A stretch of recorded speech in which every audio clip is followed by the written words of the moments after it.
Over 400,000 died. Most of the deaths occurred in the European theater, fighting the Nazis. And about a quarter were in the Pacific, fighting the Japanese. When you put them on the timeline, you see that casualties were the heaviest at the end of the war. The war began on September 1st, 1939. But the US wasn't willing to join the fight until Pearl Harbor, 2 years in.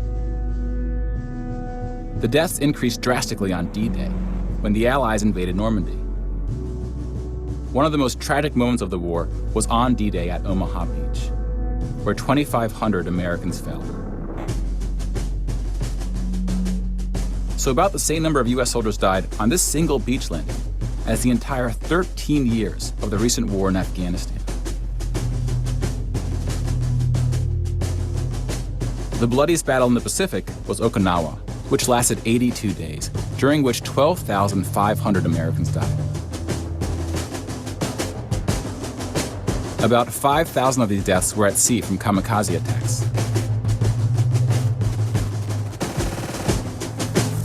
Now let's look at some other countries, starting with Europe.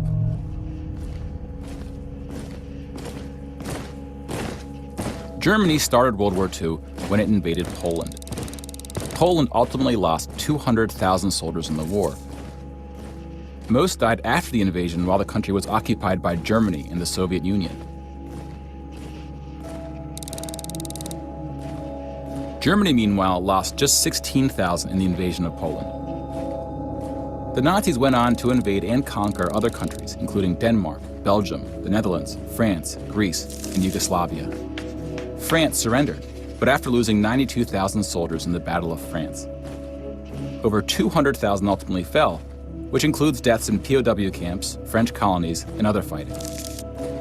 Yugoslavia suffered almost 500,000 military deaths. The initial invasion brought relatively few casualties on both sides. But the deaths mounted under Nazi occupation due to guerrilla fighting, civil conflict, and mass executions. The Nazi invasions were swift, with relatively few German losses. Even the Nazi commanders expressed surprise at their success. And then we have the United Kingdom and the United States, who were not invaded but took the fight to the Nazis. Britain lost about the same number of soldiers as the US, which includes the British colonies. Germany lost about 500,000 soldiers fighting the US and Britain in what is known as the Western Front, which took place in France and Belgium.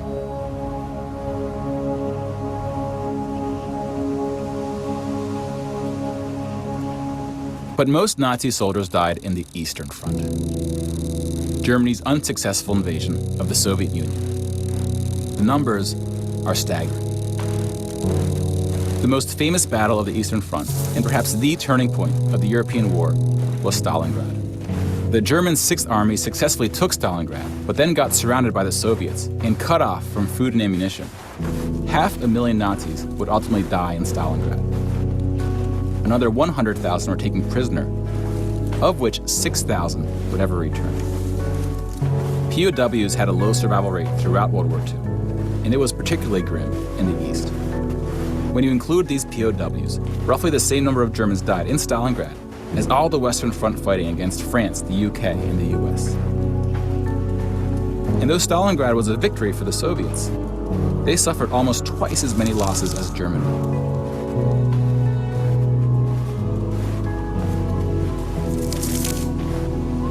The Soviet Union would eventually defeat the once unstoppable German army, killing 2.3 million Nazi soldiers.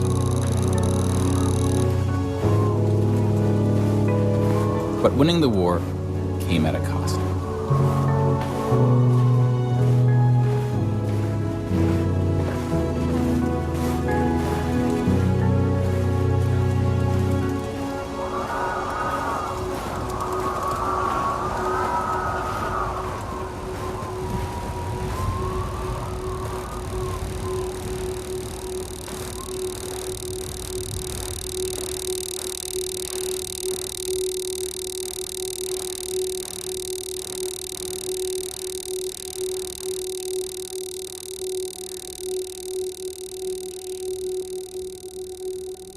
$8.7 million is the official tally by the Russian military, a hotly disputed number.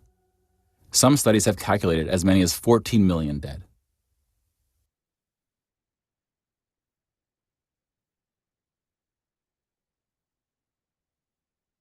The death toll was staggering. Every issue in the modern day affecting Russia is within the context of World War II. People are today continue to live with that war as if it is right in their face and still ongoing.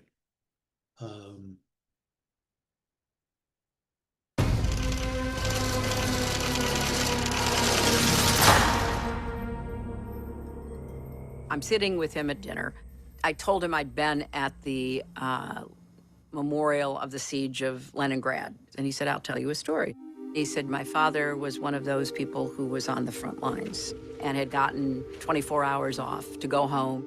As he was walking down the street to his apartment, he saw a big pile of bodies, which was not at all uncommon. He saw a leg sticking out and a shoe on the foot, and he recognized that as being his wife. So he stopped and he screamed and said, well, that's my wife, I want my wife. The body collectors told him to leave, and he kept demanding. At this point, he's pulling his wife from under the pile. He took her to their apartment and nursed her back to health, and then after the war, she gave birth to Vladimir Putin. Putin sees himself as literally pulling the body of Russia out of the pile, the dustbin of history. You know, we are going to revive you. You are not dead, and I will take care of you. I mean, that is the mindset. I think his ambitions always were to be the president and then gather all the instruments of power into the presidency. His devotion to reasserting Russia's greatness is certainly in his self-interest because he wants to be the czar. He wants to be the richest man in the world, and he wants to settle scores. He made his way up through the KGB. His role in the KGB was to support Russian intelligence officers living under assumed identities, under deep cover inside the United States, and developing active measures to impact the policies of the United States. The KGB was power. If you said that you were with the KGB, doors would open, people would stand aside. In 1991, when the Soviet Union collapsed, every republic that emerged from the debris of the Soviet Union agreed at the time to recognize the republics in their then existing borders.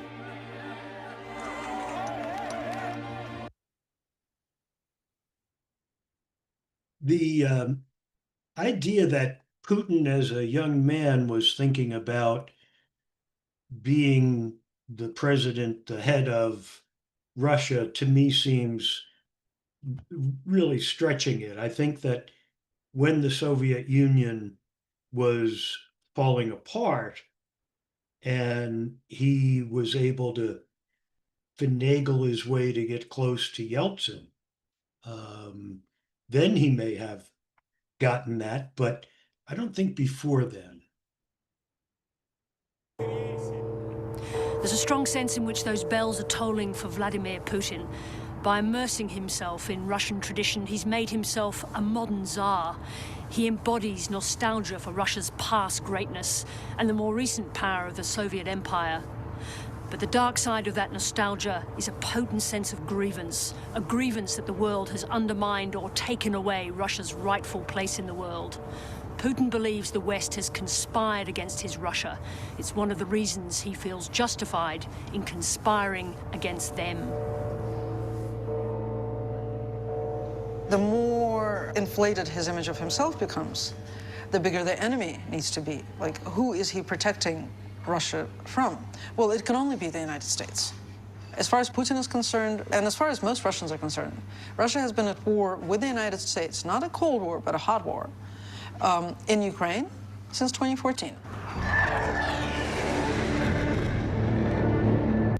I just want to interject. It's important to understand that in World War II, the Russians were under attack from 1940, 1941, and they had at first been allied with Germany because they were afraid of being attacked by Germany, and they were seeking to buy time so they could build up their military, which they take from maybe 2 million troops to 34 million troops by the end of the war. But when Germany attacks with Operation Barbarossa, they're nearly crushed, and they fight that Battle of Stalingrad. Meanwhile, they're screaming for the United States and England to open up a second front. They need the pressure they needed for the Americans and the Brits to get into the war so that it could relieve some of the pressure. And mind you, at Stalingrad, they were reduced to cannibalism to survive. So it was a desperate fight. And Averell Harriman was the US ambassador to Russia through the war. And each year, he would be called in to say, what are you doing? When are you going to open the second front? And we keep saying, maybe next year, maybe next year. Well, we don't really open that second front till D-Day in 1944. So the Russians have some reason to be suspicious of the West.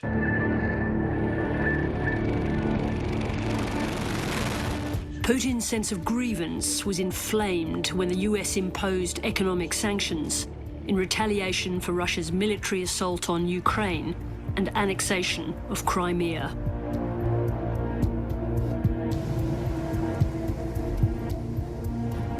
Russia's decision to send troops into Crimea has rightly drawn global condemnation. I'm authorizing sanctions on Russian officials, entities operating in the arms sector in Russia, and individuals who provide material support to senior officials of the Russian government. The most comprehensive set of sanctions against the Russian government ever in hundreds of years of history between the United States and Russia. The Russian government and the Russian business community was shocked. Never before in history has the chief of staff of the president of Russia been on a sanctions list. That is something remarkable and new. As much as Obama's actions hurt Russia, Vladimir Putin remained intractable. Есть ли, тем не менее, какие-то обстоятельства, если представить, при которых вы были бы готовы отдать Крым и Севастополь? Вы что, с ума сошли, что ли? Нет таких обстоятельств и не будет никогда.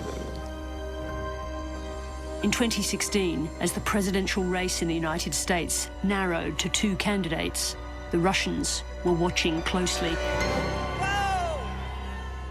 They're astute students of the United States. They have expertise on us, and they understand our country very well. They maintain a very large and sophisticated spying apparatus within the United States. They watch our television, they read our publications, they read our newspapers.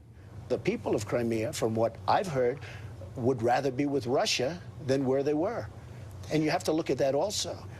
They figured that Trump would be much better to deal with on a whole range of issues, and certainly among which would be sanctions, or perhaps being more benign or treating the situation in Ukraine more benignly than the prior administration or a Clinton administration would.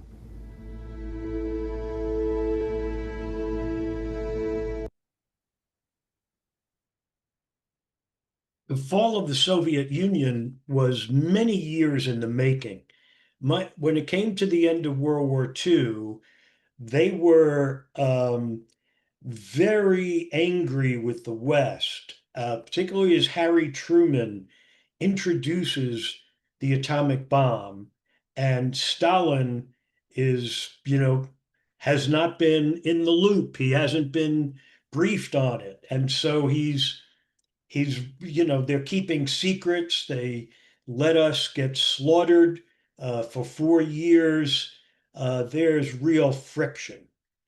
George Marshall General George Marshall, one of the last people of great integrity in our country. He puts together the Marshall Plan to rebuild Europe and plans to provide funds to Russia as well. Russia refuses it, doesn't want it. It's we don't need you. Mind you, Russia is totally obliterated. It's struggling to get back up on its feet to just get food, water, and shelter in place. But so that friction is very tense, and that Cold War made it even more distrusting of each other. Russia paid a very heavy price. Then people were willing to live with the autocracy of Joseph Stalin. Many died because of his ineptitude in leadership of the country, but they tolerated it because the Germans weren't coming over the Urals and killing them. So it was, yeah, maybe things aren't that great, but we're not being slaughtered by the Germans. So they tolerated a harsh government. The next generation comes along, their baby boom generation, and it wants something different. It's clamoring for Madonna and blue jeans, and the economic system that they had put together of state-run industry was an experiment, and it didn't do very well at all. So they knew they needed to change.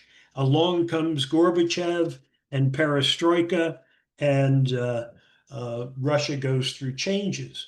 But there are many people who are not on board with the change and want to go back to revive the Soviet Union.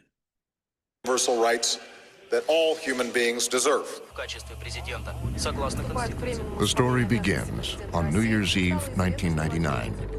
In Moscow, the future of Russia was about to change. With his country in turmoil, President Boris Yeltsin had an announcement to make. President Yeltsin rose on immense popularity, a sense of love and admiration, was progressively losing that. Across Russia, they tuned in. I have made a decision. I've been thinking about it painfully for a long time. Today, at the last day of the departing century, I am resigning. I watched it on December 31st. I remember I was crying my eyes out. He just said, forgive me for what I haven't managed to achieve. I want to ask your forgiveness, for many of our dreams have not come true, and for the things that seemed easy, but turned out to be excruciatingly difficult.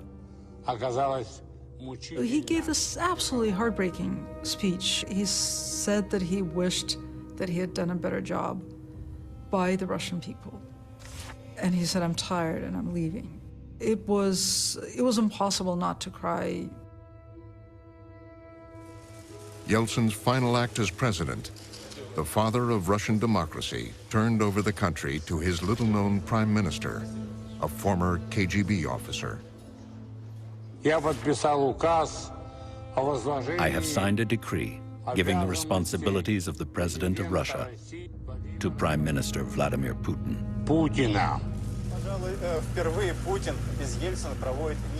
The new president escorted Yeltsin out of the Kremlin. Next to him, a young Putin was standing, and Yeltsin shook his hand. And this famous footage, actually, the whole world saw. Had Yeltsin said, "Take care of Russia," just those words, "Take care of Russia." Yeltsin's resignation came as a complete surprise to almost everyone. Even Yeltsin's top ministers didn't know about it. From his first days as president, Vladimir Putin was obsessed with creating the appearance of a 21st century leader. His decision to step down could not have come at a better time for Prime Minister Putin. He commissioned film and photo shoots. He is a man who is obsessed with TV.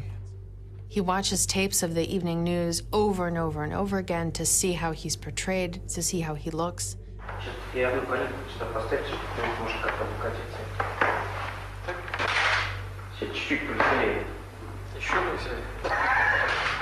He wears very good suits, like any other Western leader. He speaks fluent German and he understands English. Putin cultivated the image of a reformer and a democrat. Russian narrative was the victory of democracy, the triumph of popular will, that sort of thing. So a young guy who speaks a foreign language fits into that narrative, as long as you ignore everything else about him.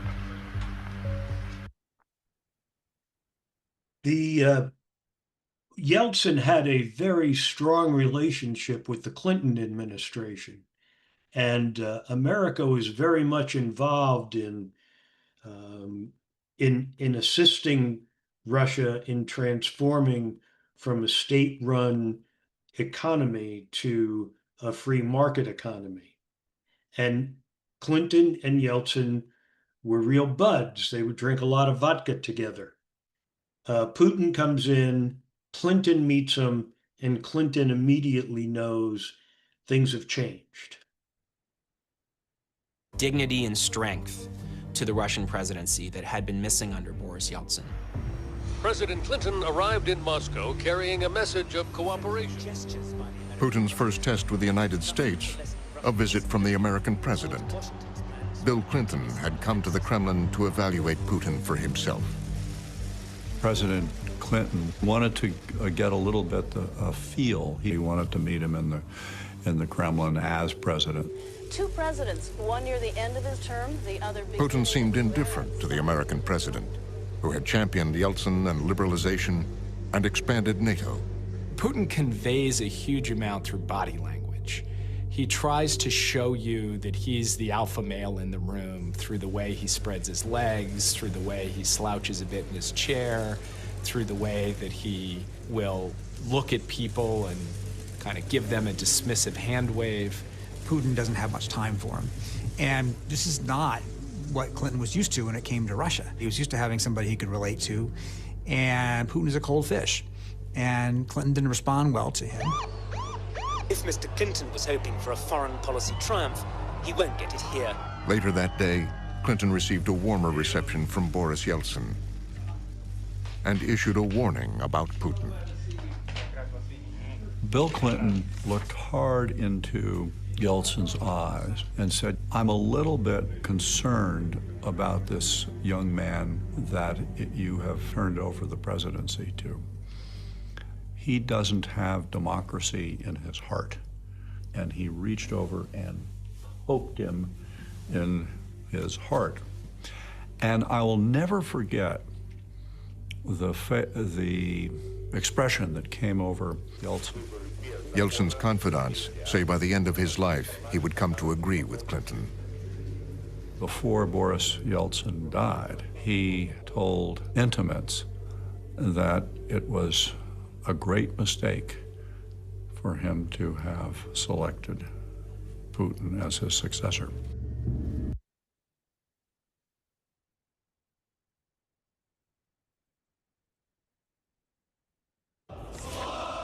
Behind Putin's vision for Russia, a resentment built up over a lifetime of believing his country had been humiliated by the United States. There's this resentment, there's this grievance that's eating away at him, and it's fundamental to his tenure, this sense of grievance. Putin's project to make Russia great again would lead to conflict with the West and interference in an American election. But the seeds had been planted long before, when Vladimir Putin was a young man. He was trained in the Soviet secret police, the KGB, to see the United States as the enemy. It was drilled into all the officers. The KGB was a monopoly that produced violence. It was a monopoly that was responsible for political surveillance on everyday basis of Soviet citizens. Nothing could go without the KGB. Putin's first assignment wasn't undercover espionage. They thought he was better suited to counterintelligence. And a counterintelligence officer, right, is somebody for whom conspiracy theories and the enemy within are the job, and rooting those out and carrying that kind of paranoid, everyone might actually always be out to get us. The job was a disappointment. He's an unhappy man. He has wanted to be a secret agent all of his life, as long as he can remember. And then he gets posted to East Germany, and not even to Berlin, to Dresden, which is just such a backwater. It was in East Germany that Putin first came face to face with the conflict between the USSR and the United States. Mr. Gorbachev, tear down this wall. This protest movement may now be reaching a critical year moment. remembered for communism's loss of influence in the world. Here the feeling is the end of the Cold War is at hand. For many people, there is a defining moment in their history when all things after that moment refer back to it in some way. From ABC, this Lieutenant Colonel Vladimir Putin saw such a moment when the Berlin Wall came down. They are here in the thousands, they are here in the tens of thousands. Marking the waning power of the Soviet Union. Putin sees that this thing that had always seemed to be glued together well, seemed to be impervious, that had gone from generation to generation of change in the top party officials, seemed to be a rock. One battle in a non-violent war. It was starting to crumble before his eyes. 1989 will be a year. Perestroika that was introduced by, let me get to the right spot here, by Gorbachev, was a major shift in the operation of the Soviet Union.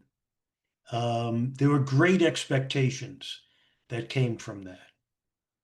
Now, to turn the clock back was not going to be easy.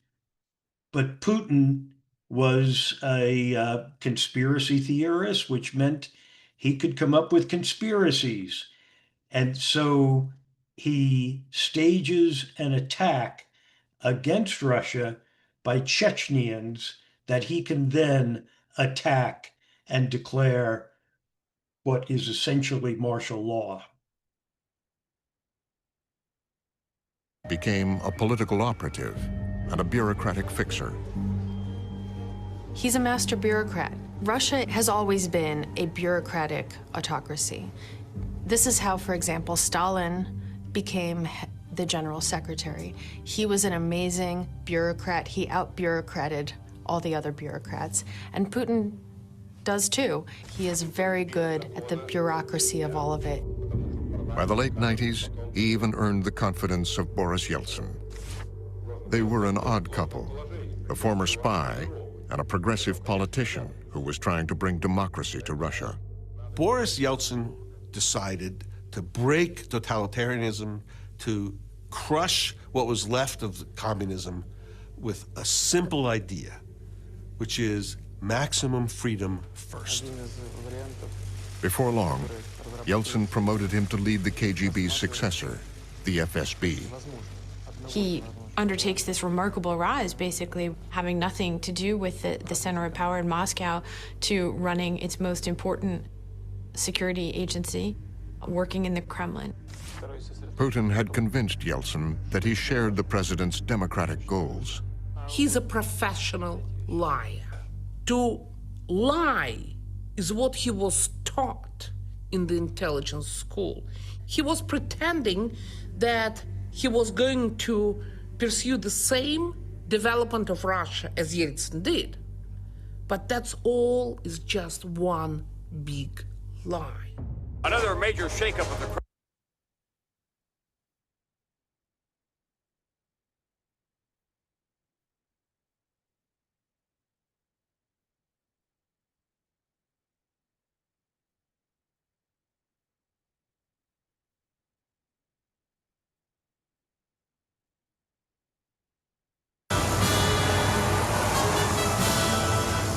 In the spring of 2012, Vladimir Vladimirovich Putin entered the Kremlin to start his third term as president of Russia. It had been a remarkable ascent. In just over 20 years, a journey from unemployed spy to modern-day czar.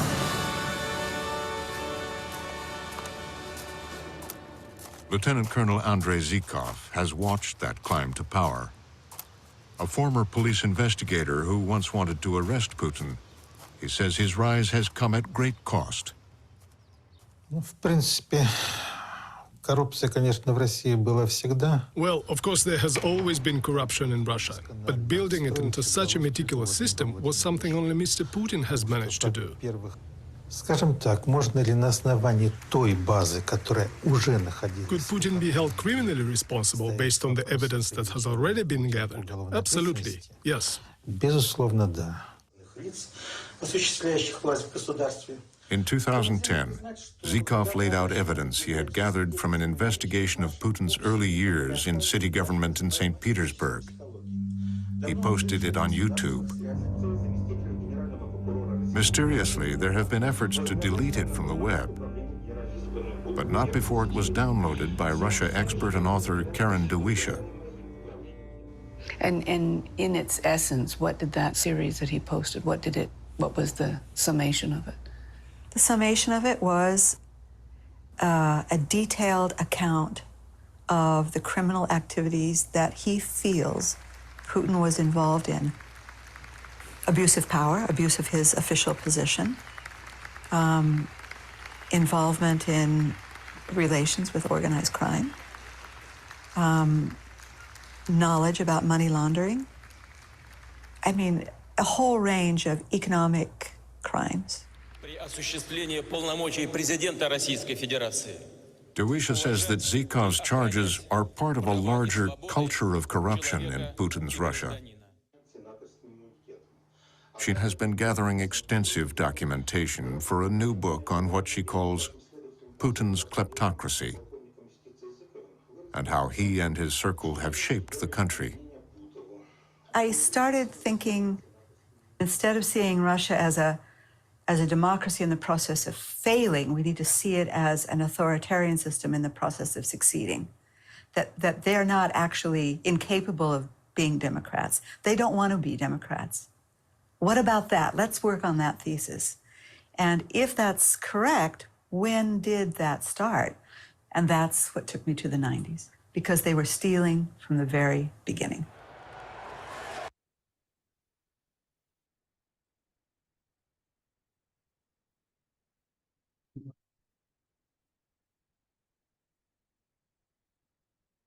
Biography. His biography tells of an only child who grew up in a poor quarter of St. Petersburg. An unusual boy who, at age 16, went to the local KGB office and asked to join up. He was told to come back later. 7 years later, he did, with a law degree. And after KGB training, was assigned his post in East Germany. Once and always KGB. Can you explain to a Western audience, what does that mean? They are the people who prefer to operate in shadow. They are the people which are like state is first and people are second. All these kind of things he has in him. And he cannot, I don't think he can change it, you know? It's unchangeable. He was so much the KGB man, he would take a turn as head of its successor agency, the FSB, in the year before he became prime minister. Then, 1 month into his new job, in the fall of 1999, this. Bombs obliterated 4 apartment buildings in Moscow and other cities, all blown up at night while people slept. Hundreds died. This was Russia's 9/11. Russian historian Yuri Felshtinsky has written a book on the apartment bombings. We have to understand that the whole country is very nervous. That the feeling is that every several days or like once a week, the building is going to be blown up. All of a sudden, a prime minister few Russians had heard about was everywhere, swearing revenge. Будем преследовать террористов везде. В аэропорту. Значит, вы уж меня извините, в туалете поймаем и в сортире их замочим, в конце концов. Все, вопрос закрыт окончательно. Putin would point to rebels in Chechnya, where a separatist movement was holding ground. The Russian officials said that there was a Chechen trail in the apartment bombings. Not proof of Chechen involvement, a Chechen trail. It wasn't clear what that meant, but it was used in order to justify a new invasion of Chechnya. And Putin's invasion would be brutal. Когда это все кончится, видите, что это случилось? Видите, что делается?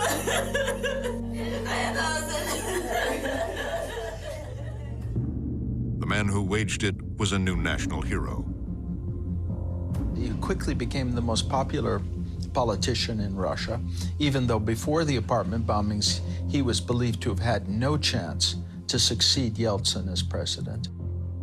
They needed a set of situations in which they could postpone the elections entirely and make it more difficult for the opposition to focus on unimportant things like the corruption of the Yeltsin family. The irony is that this is precisely how the First Chechen War was started. The First Chechen War was started and provoked in '95 in order to have a situation that would allow the government to cancel elections or to postpone elections, claiming that you cannot have them during the wartime. And absolutely the same was done in '99. So what you get is we now have an event that can distract from addressing the corruption and other stuff. It kind of sort of sounds familiar. Come back to here. 9/11 also opened an opportunity for Putin to exploit George W. Bush, and it gave credibility to Putin's views of America. But then, That looks like a second plane. That just exploded. We just saw another plane. This is a live picture. We are seeing the second. Bush's presidency was transformed on September 11th, 2001. I can hear you, the rest of the world hears you, and the people who knocked these buildings down will hear all of us soon. To Putin, at first it seemed like an opportunity. He is the very first foreign leader to reach George W. Bush on September 11th and to empathize with him, not commiserate, but empathize with him. That you are finally feeling the scourge of terrorism that we've been feeling forever. Let's work together on this. But Bush would go his own way, countering the terrorist threat with an effort to spread democracy.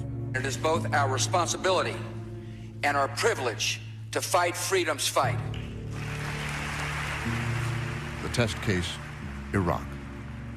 Vladimir Putin watched as an American president with whom he had some sort of fragile rapport embarked on a foreign policy adventure that the United States had not done in decades. And we turned it against a single man, Saddam Hussein. Tomahawk missiles targeting senior Iraqi leaders and possibly Saddam Hussein himself. Shock and awe was the phrase of the moment. Reference to the Pentagon's Shock and awe to describe this sweeping assault on Iraq. Putin resents the kind of promiscuous use of American military force abroad. As a Russian leader, and particularly a Cold Warrior and former KGB man, you just inherently don't like seeing the U.S. military in action. Regime change at the hands of the Americans. As statues fell, echoes of the final days of the Soviet Union. The tyrant has fallen, and Iraq is free. Everywhere that freedom arrives, humanity rejoices. And everywhere that freedom stirs, let tyrants fear. And Putin knows what this means for him. It means that at some point, it's going to be his turn, that regime change is going to come for him too. And this becomes the driving fear of the Putin regime.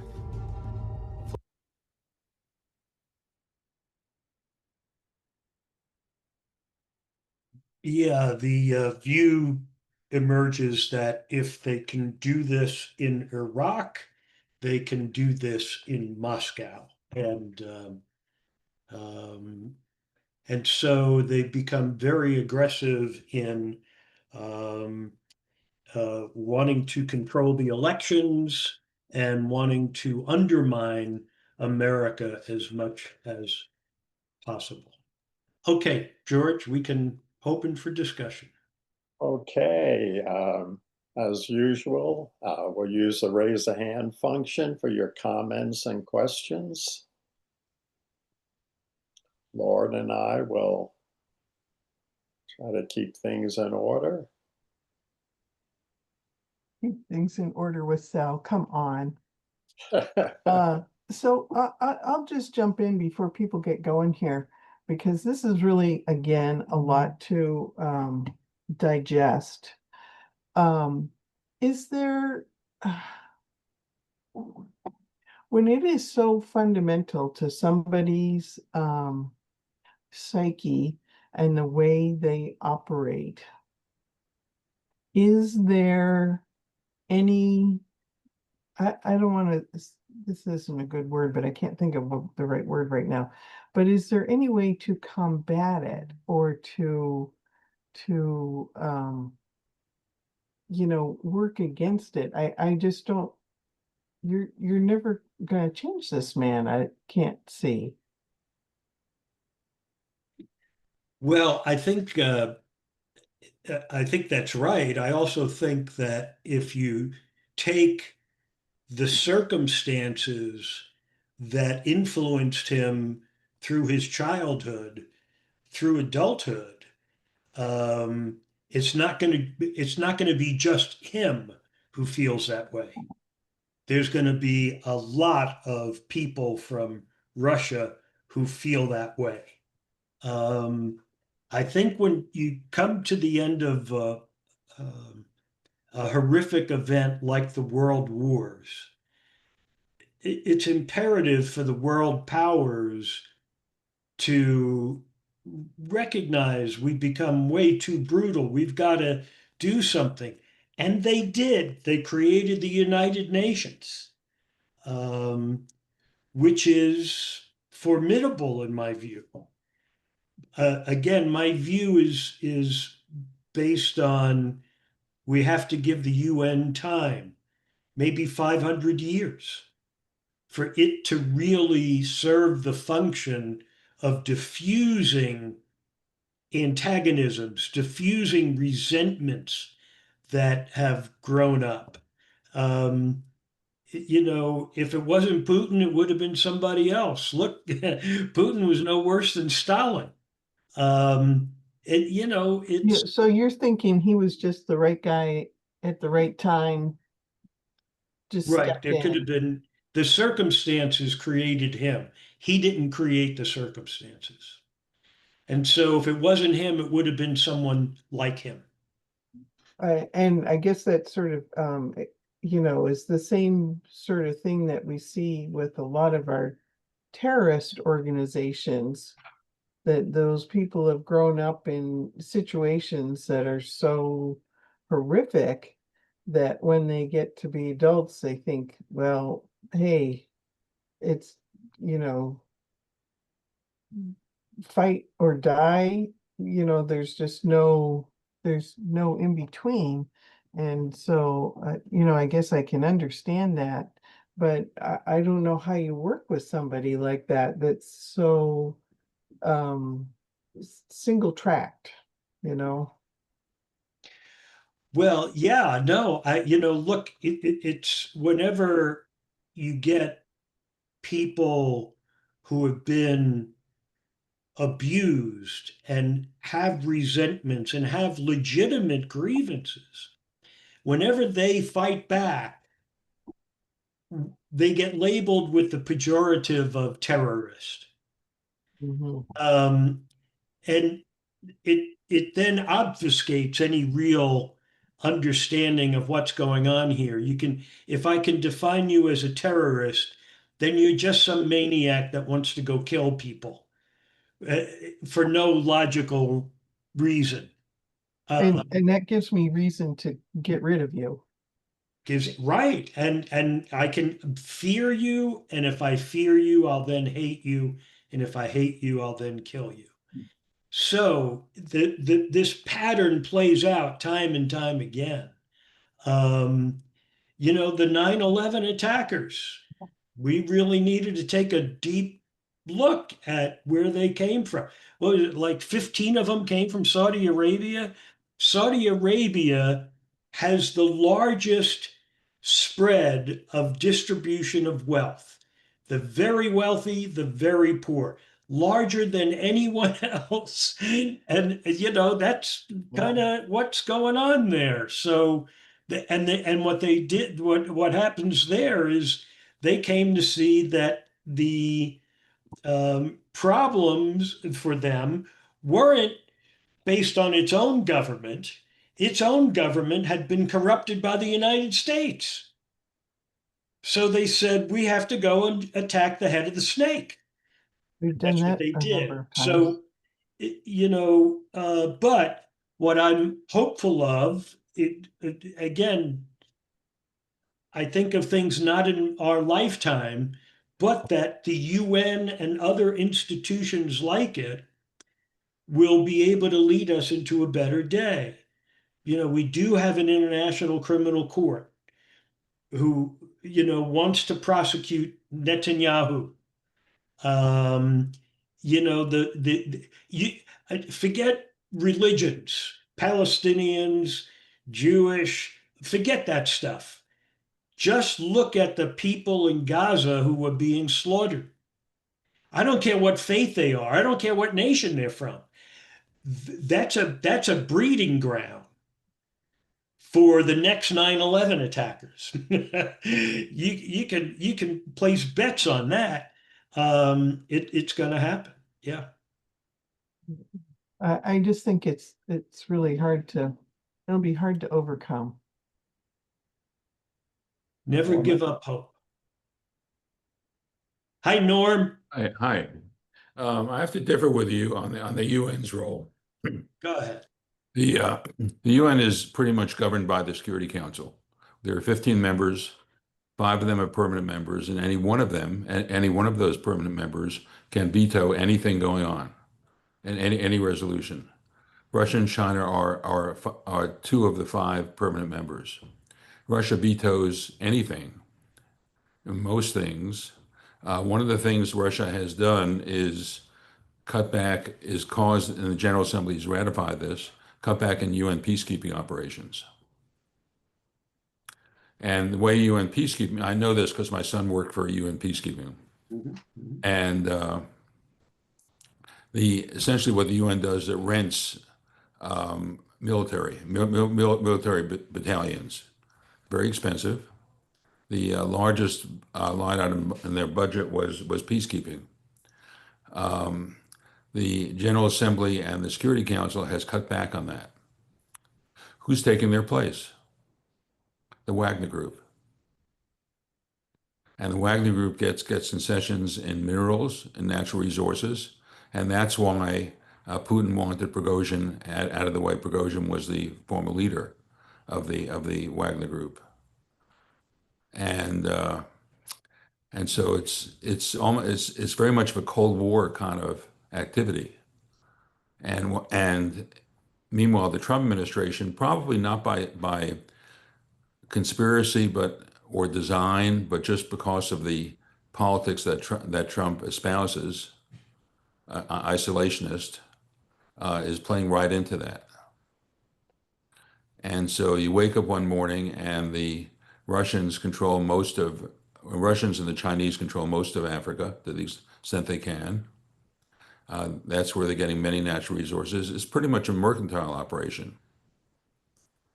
And the U.S. becomes this is not the 21st century is not the U.S. century, not the American century. Yeah, Norm, I don't disagree with you at all. Let me say, I can take an event that's going on now and dive deep into it and understand who's doing what and who's screwing up what and all of that. And but what gives me hope is to take a very big step back and put it into the perspective of hundreds of years, maybe thousands of years. That, in my view, I constantly see history as a driving force, and it affects change.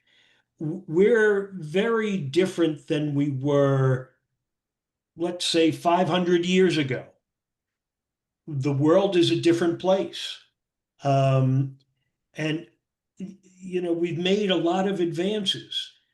I see that as history's force driving us in that direction. I see the UN as an institution that is in its infancy.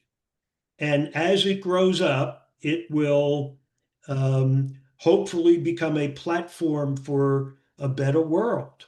I think the challenge for national leaders is to I've got a situation, I've got a Security Council, Russia and China is against us.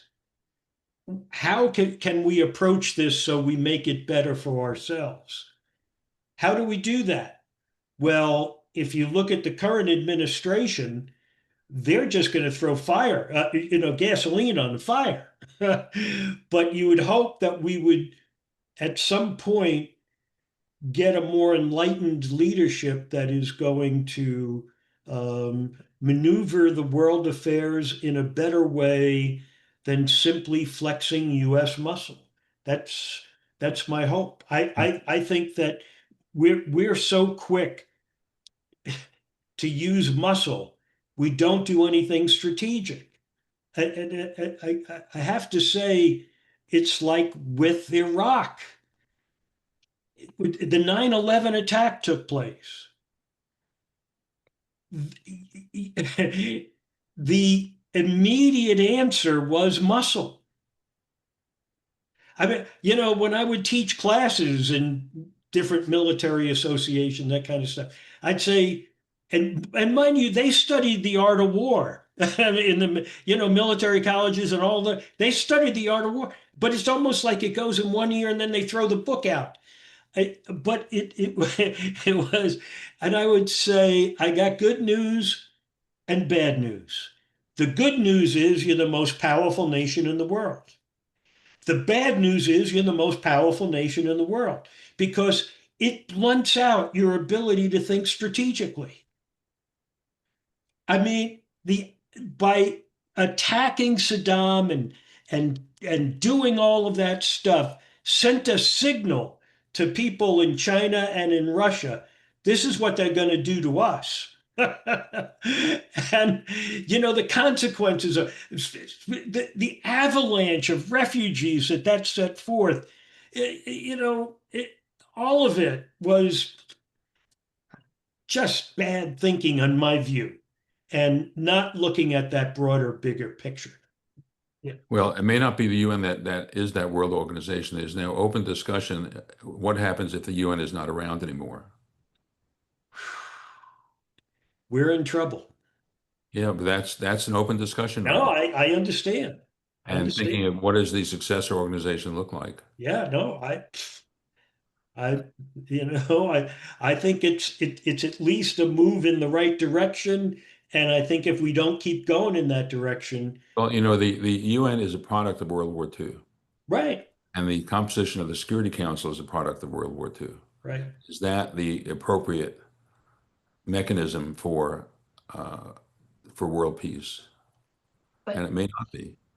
May not be. No, right. I don't have an answer to that. I just, At hope. least it's a start. Hope. So it's, yeah, anyway, whatever. Yeah. The other possibility is that the UN may leave New York City and move to Geneva or somewhere else. That would not surprise me.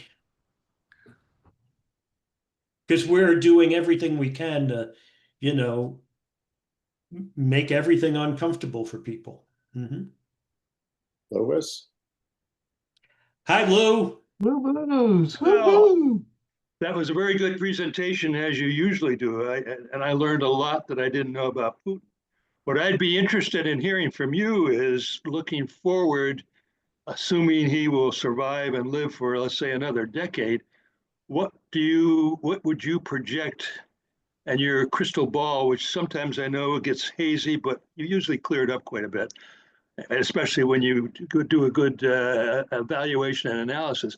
What do you think Russia is going to be doing, and how are they going to be doing it with Putin over the next 10 years? And I'm thinking about things, the economy's in a wreck right now. It only has a population, and you can correct me if I'm wrong, but about 145 million people. And what size is the geographical area? So they got a lot of serious problems. What do you think? Yeah, no doubt. I think, look, I have to say that I can't, to assess all of the Soviet Union is a formidable task and would take a long time to really, we could do a separate class just on that and where they're going. But what I would say is that they have serious problems right now, and Putin knows it. Putin lives in fear of the Russian street. What led to perestroika was that standard of living was not getting better, it was getting worse and worse. Yes, they were not living on the streets in the cold, but the younger generation wanted more. So the pressure was on, not just Gorbachev didn't just create it. The Duma knew we're in trouble. I mean, military studies in Russia are the things that persuaded them that we've got to make change. And Gorbachev was the person to do it. So they take a step back with Putin, and things are not better. Things are worse. The oligarchs are looting the nation. They're now in a war where they're being crushed. They should have run over Ukraine in a couple of hours, but no. The corruption was so bad that their military hardware and all that they had been putting money into was garbage. So they've got a lot of problems. I think that there will be people who will want to exploit the tensions that are there to try to get another, revolution going. And you see that with Navalny's and people like that. Navalny had a very strong following. So it's uncertain as to what the future holds.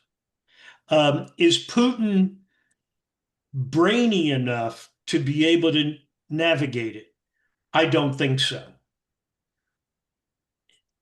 But when you have that and the uncertainties with it, it's usually going to mean a lot of bloodshed and a lot of pain. And, a guy like Putin could be the guy who will want to tear down the castle walls and throw a nuke. And, once that happens, it's all over in a couple of hours. So, I think we are in a time when you consider nuclear weaponry and all the rest, we're in a time that requires mature, sober, educated leadership. across the globe. We sure as hell don't have it. Now, here's another thing. The Russians, when we were having our civil war, they recognized that they were losing ground to the European powers in terms of being able to navigate the oceans.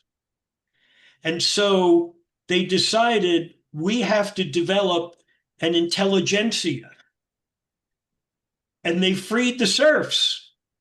they emancipated all their slaves. And they started building up. I mean, you were still tied to the land, but you were, you had a sense of freedom. And it was to start to develop. And the Russians did. They developed, not a great army, but certainly better than where they were in the 1860s. Today, they are pumping out computer science graduates, more than the United States. With all our educational institutions of extraordinary quality, Russia produces more computer science graduates than America does. And they're half our population. We are, again, this is my opinion. We are squarely shooting ourselves in the foot. We're not capitalizing on what we have as what our advantages are. Hell, China is going to have more clean power than anybody in the world. They're going to lead the way.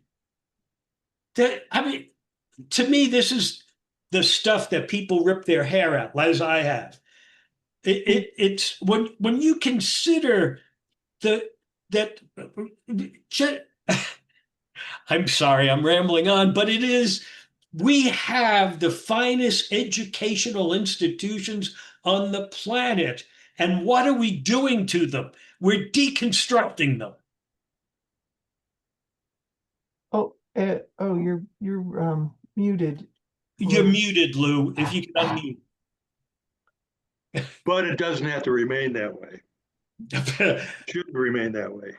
I we're also understand. making them too expensive for anybody to go to.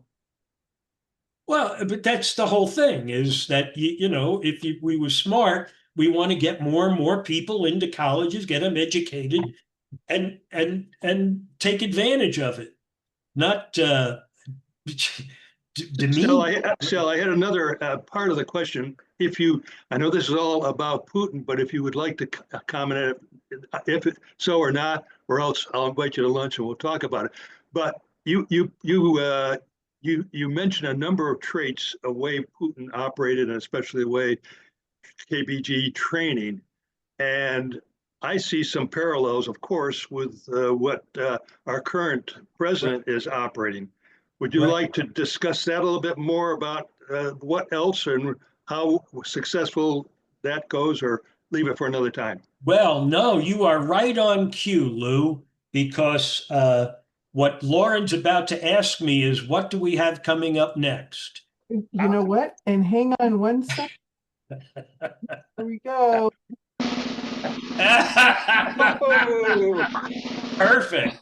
Perfect. Okay, here's what we have coming up. And I think you'll appreciate this. Let me get this thing flipped over to here. And that, like that. Get that out of there. Okay. Have to take that out. Let me come back to here. Share. Right. So here's what I got. Here's what we got coming up, Lou, which hopefully speaks to the question, at least a little bit. Coming up next season, January 8th. Or Trump. A little before the Russian mafia really came in here, there was an electronics store on Lower Fifth Avenue near the Flatiron Building. It was called the Joy Ludd Electronics, and it was owned or co-owned by a man named Semyon Kislin. Здравствуйте. Меня зовут Сэм Кислин. Я американский бизнесмен. And Kislin, who turned out to be a long, long time associate of Donald Trump's for more than 40 years, was, according to my sources, part of the KGB. And the electronics store was said to be a KGB front. This was the KGB's outreach to Trump. Right. So that's where we're, you know, yeah, there's great similarities, and we're going to learn a lot more about that. Putin is KGB and organized crime are one and the same. And so what you're getting is, and what is Putin used to penetrate?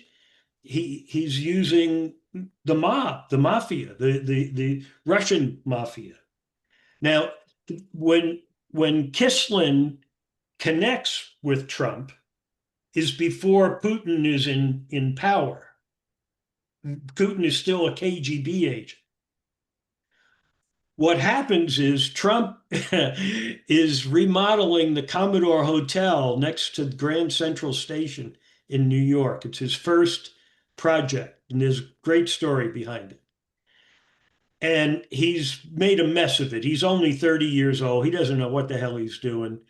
But he's got the project and he's managing it. And then he has to get TVs for the rooms.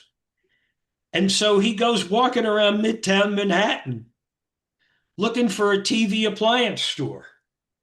And he stumbles into this one with Kislin. And they immediately see this guy. He's a real estate developer. He's a blowhard kid. You know, he's going to be an asset of ours. That was like 1973 or something when they identified him as a potential target. So yeah, we're going to see a lot of similarities between them.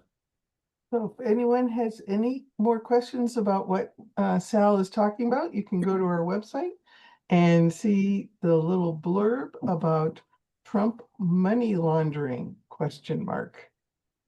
Or exclamation point, whichever. Question mark.